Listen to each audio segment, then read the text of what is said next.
Hello students. Last time हमने यहाँ से स्टॉप किया था, ठीक है। आज फिर से यहाँ से कंटिन्यू करेंगे। It is the most MB question for exam.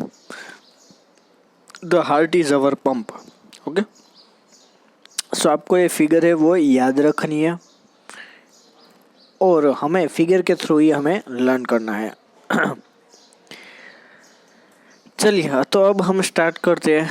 अब हार्ट हमें पता है कि हार्ट एक अवर फिस्ट जैसा होता है, ठीक है। उतना सा ही उसकी साइज़ होती है और जो हार्ट है वो प्रोसेस क्या करता है कि ऑक्सीजन वाला जो ब्लड है और कार्बन डाइऑक्साइड, दोनों कंटेनिंग ऑक्सीजन और कार्बन डाइऑक्साइड, तो उनको मिक्स करने के लिए ये उसको स्टॉप कर देता है, यानी उसको वहाँ से डिफरेंस कर देता है, ठीक है।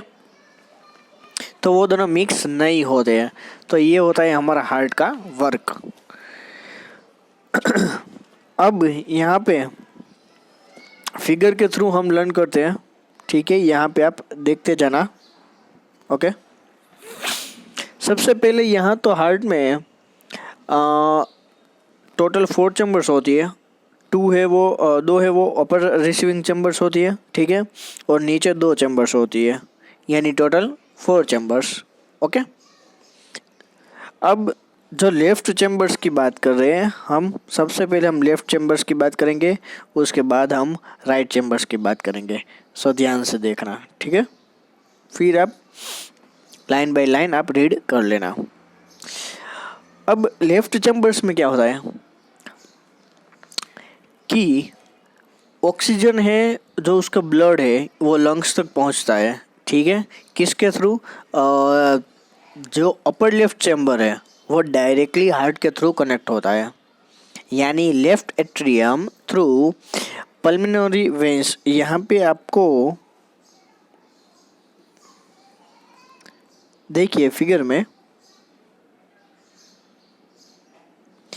यहाँ पे लेफ्ट एट्रियम है वो आपको दिखाया गया है, ठीक है।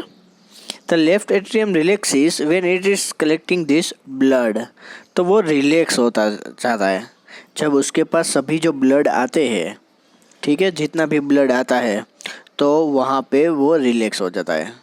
फिर उसमें कॉन्ट्रैक्ट्स होता है। जब कॉन्ट्रैक्ट्स होता है तब लेफ्ट वेंट्रिकल फिर से वापस क्या हो जाता है? रिलैक्स। अब यहाँ पे बात की है लेफ्ट वेंट्रिकल की, समझ में आया आपको?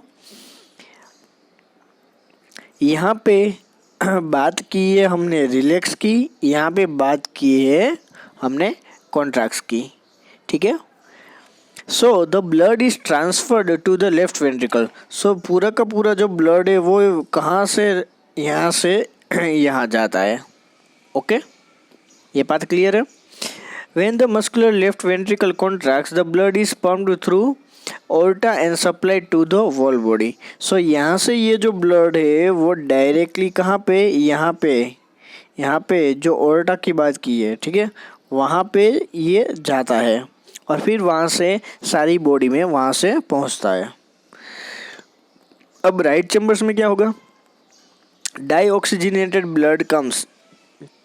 जो पूरा का पूरा ऑक्सीजन वाला ब्लड है वो नहीं, लेकिन डाईऑक्सीजनेटेड ब्लड है वो बॉडी के अपर चैम्बर में, यानी राइट एट्रियम में। जब वो रिलैक्स कंडीशन में होते हैं तब वहाँ पर यहाँ पे आ जाता है, ठीक है। फिर क्या होता है? वो एट्रियम से यहाँ पे वो जो ब्लड है वो राइट वेंट्रिकल में चला जाता है।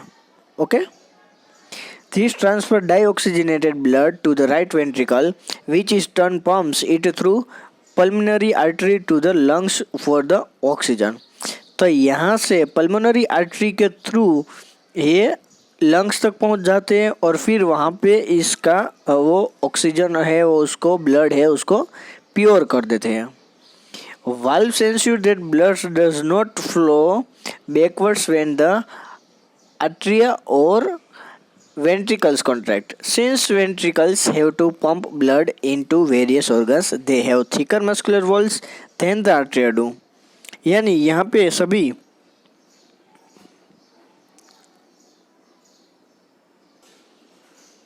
यहाँ पे जो पूरी प्रोसेस हो रही है, ठीक है, कि यहाँ पे वो इम्प्योर ब्लड है, सबसे पहले यहाँ पे आता है, फिर यहाँ पे तक आ जाता है, फिर ये जो है वो डायरेक्ट यहाँ तक ले जाता है, फिर वहाँ से जो ब्लड है वो राइट एट्रियम में जाता है और फिर वहाँ से राइट वेंट्रिकल में जाता है।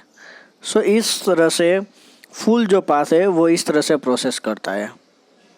तो ये थी हमारी हार्ट की जो जिस तरह से ब्लड फ्लो जाता है उस तरह से। अब यहाँ पे जो बात की है वो डिफरेंट टाइप्स के जो जिसमें हार्ट है वो किस तरह से आगे बढ़ता है। सो उस तरह से हमें यहाँ पे कहीं पे फिश के एग्जांपल लेने हैं, ठीक है, बाकी एम्फीबियन से, रेप्टाइल से, उसके भी एग्जांपल है। तो मैं पहले फिशेस के बारे में आपको बता दूं कि फिश में 2 चैम्बर्स होती है, ओनली 2 चैम्बर्स। हमारे में कितनी थी? 4। यहाँ पे कितनी है? 2। 1 है एट्रियम एंड लोअर वेंट्रिकल। तो ब्लड वहाँ पे क्या होता है, वो गिल्स तक है वो पंप करते हैं, ठीक है। फिर वो ऑक्सीजनेटेड ब्लड है वो वहाँ पे पास होता है, फिर बॉडी के सारे पार्ट से वहाँ पे पहुँच जाता है। तो ये सिंपल सी प्रोसेस फिश में थी। अब एक है एम्फीबियंस। तो जो एम्फीबियंस है, ठीक है, और रेप्टाइल है, तो उसका जो ब्लड होता है वो कोल्ड ब्लड होता है, ठीक है, वो एटमॉस्फेयर के उसके साथ कनेक्टेड होता है। तो क्या होता है कि दे कैन टोलरेट, वो टोलरेट कर सकते हैं मिक्सिंग ऑक्सीजनेटेड एंड डीऑक्सीजनेटेड दोनों ब्लड को वो टोलरेट कर सकते हैं। और उनके हार्ट जो है वो 3 चैम्बर्स में डिवाइड होते हैं, तो ये भी हमें याद रखना है। और एक लास्ट वन है बर्ड्स एंड मैमल्स। तो बर्ड्स एंड मैमल्स में क्या होता है कि उसका जो हार्ट चैम्बर्स होता है वो 4 पार्ट में होता है, ठीक है। यहाँ पे जो मैंने फिश की जो बात की है वो यहाँ पे लिखी हुई है, देखो। और चलिए अभी यहाँ पे ही अभी मैं थोड़ा सा कह दूँ आपको कि बर्ड्स में जो होते हैं वो 4 चैम्बर्स में होते हैं, और राइट और लेफ्ट दोनों का कंप्लीट सेपरेशन है वो होता है। Oxygenated and deoxygenated blood separate हो जाते हैं विदाउट मिक्सिंग। मिक्सिंग के बिना ये दोनों कितने हो जाते हैं? दोनों different. Highly efficient supply of oxygen to the body. This is useful in animals and high energy needs for a maintain their body temperature. So it is the basic question, okay? हमें अगर आपको कहूँ तो आपको जो heart का question है वो आपको ध्यान से वो लर्न करना है, ठीक है। यहाँ पे अगर आपको ये अलग से रीड करना है तो आप रीड कर सकते हो, ठीक है। ब्लड प्रेशर है तो उसकी सिर्फ फर्स्ट लाइन में इसकी डेफिनेशन है तो वो आप रीड कर सकते हो। The force that blood exerts against the wall of a vessel in is called blood pressure. So इसमें आपको ब्लड प्रेशर ये हमें भी बताई थी कि किस तरह से मेज़र किया जाता है, ठीक है। तो वो आपको रीड करना है तो आप अलग से रीड कर सकते हो। एग्ज़ाम के लिए कोई खास इम्पोर्टेंट उसका नहीं है। अब यहाँ पे द ट्यूब्स ब्लड वेसल्स, तो यहाँ पे बात की है आर्टरीज की बात की है, फिर वेन्स की बात की है, और फिर ब्लड कैपिलरीज की बात की है। तो मैं शॉर्ट में आपको क्राइटेरिया दे दूँ कि जो आर्टरीज है, ठीक है, उसमें क्या होता है कि आर्टरीज है वो जो ब्लड है वो ऊपर से नीचे तक ले जाते हैं, ठीक है। और उसमें क्या होता है कि ब्लड फ्लो का जो प्रेशर होता है वो हाई प्रेशर होता है, ये याद रखना। प्रेशर क्या होता है? हाई प्रेशर होता है। So the walls of the arteries are thick and more elastic. The artery finally ends in capillaries. Arteries है वो किस में एंडिंग होती है? तो के हमारे कैपिलरीज में। The arteries carry oxygenated blood. Arteries क्या करते हैं? सिर्फ ऑक्सीजनेटेड ब्लड को ही कैरी करते हैं और वो उसका डायरेक्शन है वो एक ही होता है, ठीक है। Except the pulmonary arteries that carry deoxygenated blood to the lungs. अब सिर्फ आर्टरीज में एक है जो एक्सेप्शन में है, कौन है? द पल्मोनरी आर्टरीज, वो एक एक्सेप्शन में, बाकी के सब तो सेम ही होते हैं। अब बात करते हैं वेन्स की। तो वेन्स होते, veins are blood vessels that carry blood from different organs of the body towards the heart. The blood flow at somewhat low pressure. तो वेन्स का प्रेशर है वो लो होता है, तो ये हमें याद रखना है। Okay, their walls somewhat thin and, यहाँ पे the smallest vessel have walls in which one cell thick are called capillaries. तो उनको हम क्या कहेंगे? जिसमें इस तरह की वॉल है तो उनको हम कैपिलरीज कहेंगे। लेकिन एक बात मैं आपको बता दूं कि जो वेन्स होता है उसमें लो प्रेशर होता है, और जो हमने आर्टरीज की बात की उसमें हाई प्रेशर होता है। ठीक है, और याद रखना वेन्स में डीऑक्सीजनेटेड ब्लड होता है, आर्टरीज में ऑक्सीजनेटेड ब्लड होता है।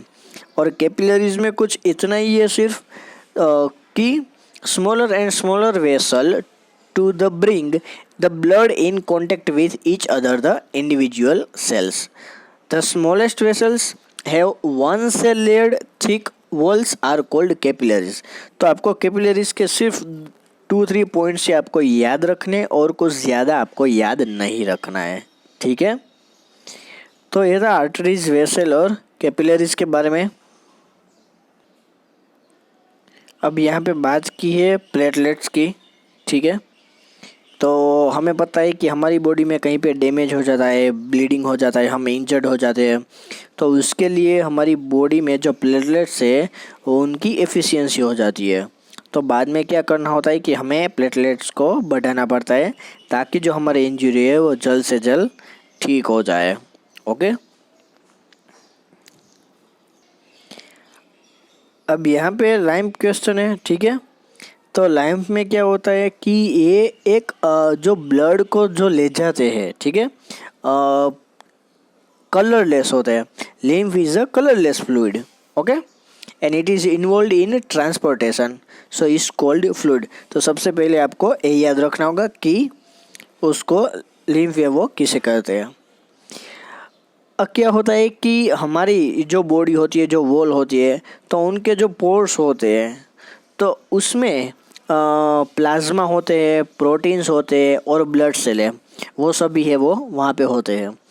तो ये जो लिम्फ है वो एक प्लाज्मा जैसा ही एक ब्लड है। ठीक है, कि जिसमें प्रोटीन है वो कम मात्रा में होता है। और याद रखना कि lymph drains into lymphatic capillaries from the intercellular spaces which join to form large lymph vessels that finally open into large veins। तो डायरेक्टली वो लार्ज वेन्स में सभी वहाँ पे ओपन होती है। अगर आपको एक फंक्शन के बारे में अगर बात की जाए तो फंक्शन के बारे में आपको याद रखना होगा कि function carries digest and absorbed fat from intestine.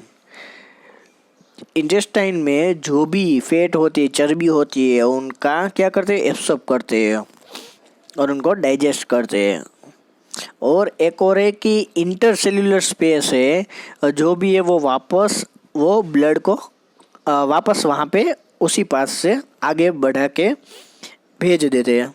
Okay, तो ये दोनों ही उसके लिम्फ के फंक्शंस है जो हमें याद रखने हैं। ओके, तो यहाँ पे ये टॉपिक भी ओवर होता है। अब हमारे पास एक नया टॉपिक है ट्रांसपोर्टेशन इन प्लांट्स। तो प्लांट्स में ट्रांसपोर्टेशन किस तरह से होता है? ऑलरेडी ये एक बेसिक एक्टिविटी है। ठीक है, तो हमें याद रखनी है और बहुत ही सिंपल मैं डायरेक्टली आपको बता दूं कि आखिर प्रोसेस में क्या होता है। Plants are autotrophic. प्लांट्स क्या है? ऑटोट्रॉफिक है कि वो जो अपना फूड है वो खुद अपने आप बनाते हैं। ठीक है, फिर CO2 है वो एटमॉस्फेयर में से गेन करते हैं। और जो सोइल है, ठीक है, जो ज़मीन है, उनके रूट्स के थ्रू नाइट्रोजन है, फॉस्फोरस है, सल्फर है, तो सभी को एब्सॉर्प्शन किया जाता है, नाइट्रोजन, फॉस्फोरस और मिनरल्स का। फिर क्या होता है कि जो भी ज़मीन के साथ जो भी कोई कांटेक्ट में होता है जिसमें क्लोरोफिल होता है, तो उनके बीच जो डिस्टेंस होता है वो थोड़ा काफ़ी कम होता है। तो इसलिए जो भी एनर्जी है और जो भी कोई भी फूड जैसा कोई भी मटेरियल है तो वह इजीली प्लांट्स तक पहुंच सके। और अगर ये डिस्टेंस अगर ज़्यादा है तो इतना जो ट्रांसफ़र हो रहा है वो उसकी जो एनर्जी है वो, तो उसके लिए अब इतनी ज़रूरी नहीं है, हमें ज़्यादा एनर्जी चाहिए। ठीक है, अगर हायर प्लांट्स होते तो क्या होता है कि हमें रॉ मटेरियल से वो प्रोवाइड करना पड़ता है लीव्स तक, रूट्स तक, तो उसके लिए ट्रांसपोर्टेशन सिस्टम होती है, ट्रांसपोर्टेशन सिस्टम है वो ज़रूरी होती है। तो अब थोड़ी सी मैं बात कर दूँ आपको प्रोसेस के बारे में। ठीक है, अब मैं बात कर दूँ आपको कि प्लांट से हमें पता है कि वो CO2 है वो गेन करते हैं। ठीक है, फिर वाटर होते हैं, मिनरल्स होते हैं, तो वो भी गेन करते हैं, और क्लोरोफिल की हेल्प से क्या करते हैं कि एनर्जी को ट्रांसफ़र करते हैं, solar energy to chemical energy, photosynthesis की प्रोसेस में। अब क्या होता है कि एक ग्लूकोज होता है, तो वहाँ पे वाटर और मिनरल से वो एब्सॉर्ब की जाते हैं। ठीक है, वहाँ पे क्या हो जाता है, एब्सॉर्ब की जाते हैं। तो उनके बीच डिस्टेंस तो होगा ही, रूट्स और लीव्स में कुछ तो डिस्टेंस होता है। ठीक है, उसका डिस्टेंस कम होता है, इसलिए वो इजीली कुछ भी ट्रांसपोर्ट है वो कर सकते हैं। अब होता क्या है कि डिस्टेंस होता है जो रूट्स और लीव्स में, तो वो बहुत ही कम होता है और निग्लिजिबल होता है। ओके, तो एनर्जी और रॉ मटेरियल इंक्लूडिंग वाटर भी, तो जब ट्रांसपोर्ट की बारी आती है तो all the parts and plants of the body just through the process of diffusion, तो डिफ्यूज़न की प्रोसेस होती है तभी वो वही सारी जगह वो वहीं पे पहुंच जाते हैं। ठीक है, यहाँ पे जो पैराग्राफ में है वो तो डिफ्यूज़न के बारे में बात की है। ओके, और फिर हमारी आती है सिस्टम।